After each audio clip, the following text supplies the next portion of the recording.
聖女的范卓之，我在出門轉右第7棵樹下等你。第2章。上次呢，我哋就講到阿張玉瘋狂迷戀佢嘅師兄阿舒行，但係呢，舒行對於張玉呢就係忽冷忽熱，佢哋唔可以話喺度拍緊拖，因為連手都冇拖一下，嗰種不冷不熱、不裡不外嘅感覺呢，令張玉痛苦萬分。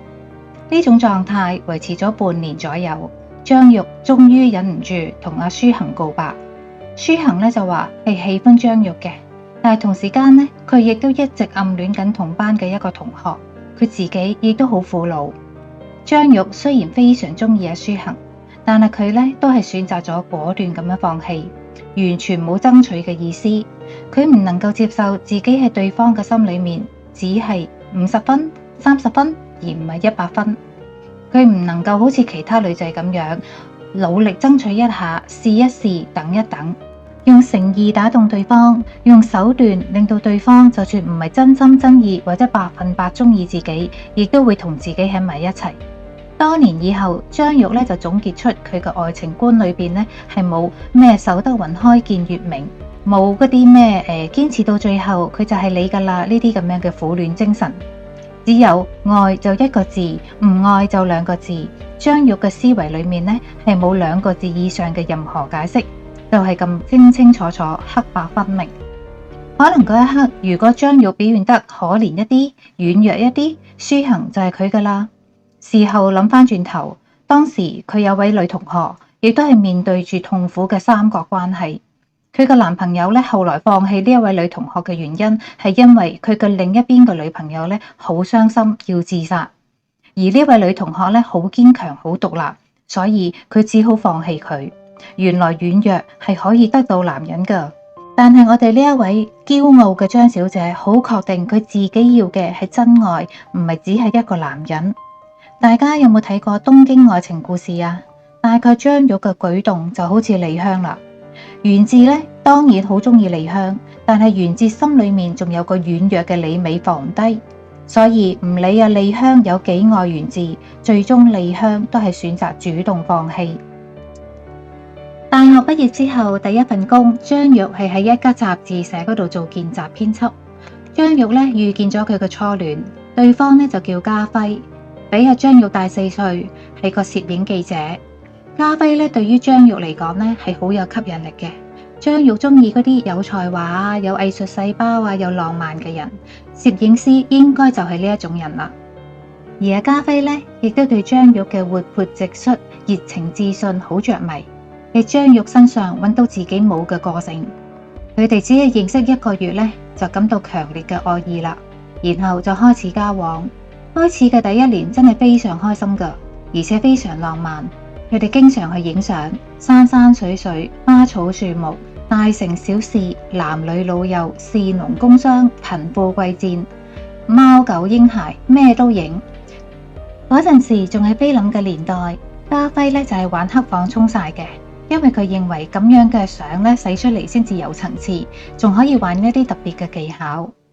張玉認為人哋拍拖佢拍拖，人哋拍拖呢就好普通咁樣食飯行街睇戲啊，而佢呢就係陪男朋友喺黑房沖晒，就顯得特別浪漫同埋與眾不同。可能仲係熱戀期啦，咁雙方都好有愛嘅感覺，恨不得將個心攞出嚟對對方好，對方嘅優點呢無限量放大，對方嘅缺點好似當冇存在咁樣。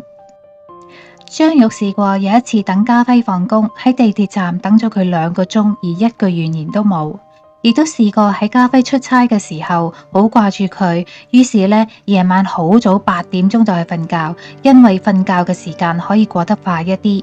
亦都試過呢用紙條折1000粒幸運星，放喺一個好靚嘅玻璃樽入邊送俾阿家輝。